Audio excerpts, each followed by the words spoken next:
പ്രിയപ്പെട്ടവരെ, ജീവിതത്തില് പല സന്ദർഭങ്ങളില് പല വേദനകള്, പല മുറിവുകള് എല്ലാം നമ്മളിലേക്ക് കടന്നു വരുമ്പോൾ പലപ്പോഴും നമ്മൾ ഭയപ്പെട്ടു പോകാറുണ്ട്, അല്ലേ? എന്നാൽ പേർഷ്യൻ എഴുത്തുകാരനായ, പേർഷ്യൻ കവിയായ റൂമി പറഞ്ഞിരിക്കുന്നത് കേൾക്കൂ.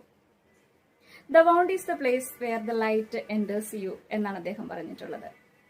മുറിവുകളിലൂടെ പ്രകാശം നിന്നിലേക്ക് വരും. എങ്ങനെയാണ് മുറിവുകളിലൂടെ പ്രകാശം ഒരുവനിലേക്ക് പ്രവേശിക്കുന്നത്? എങ്ങനെയാണ് അതിന് ഇടമുണ്ടാകുന്നത്? നമ്മളെല്ലാം സാധാരണക്കാരായ മനുഷ്യർ. എത്രയൊക്കെ ഇല്ല എന്ന് പറഞ്ഞാലും നമ്മുടെ എല്ലാം ഉള്ളില് പലതരത്തിലുള്ള അഹന്തയുണ്ട്, ഞാൻ എന്ന ഭാവം. അങ്ങനെ ഇല്ലാത്തതായിട്ട് വളരെ കുറച്ച് മനുഷ്യർ മാത്രമേ ഈ ഭൂമുഖത്തുള്ളൂ, ഉണ്ടായിട്ടുള്ളൂ. അനുഭവങ്ങളുടെ പ്രഹരമേറ്റ് നമ്മിലെ ഞാനെന്ന ഭാവം ഉടഞ്ഞു പോയി കഴിയുമ്പോൾ നമുക്ക് വരുന്ന തിരിച്ചറിവുകള്, ജീവിതത്തെക്കുറിച്ച് നമുക്ക് മാറിപ്പോകുന്ന കാഴ്ചപ്പാടുകള്, പലപ്പോഴും നമ്മൾ നമ്മെ തന്നെ കണ്ടെത്തുന്നു. അതിനെയാണ് അദ്ദേഹം ആ പ്രകാശം എന്ന് ഉദ്ദേശിച്ചിരിക്കുന്നത്. മുറിവുകൾക്ക് നമ്മളെ മാറ്റാതെ പോകാൻ തരമില്ലല്ലോ. നമ്മളെ മാറ്റാൻ അത് നിർബന്ധിതരാക്കും.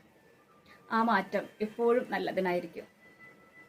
എപ്പോഴും അത് നമുക്ക് നന്മയെ വരുത്തും. അതുകൊണ്ട് മുറിവുകൾ സ്വീകരിക്കുക, അതിലൂടെ വരുന്ന പ്രകാശത്തെ വല്ലാതെ സ്നേഹിക്കുക, സ്വീകരിക്കുക. തീർച്ചയായിട്ടും നമ്മൾ മാറും. നമ്മളെ തന്നെ നമ്മൾ കണ്ടെത്തും.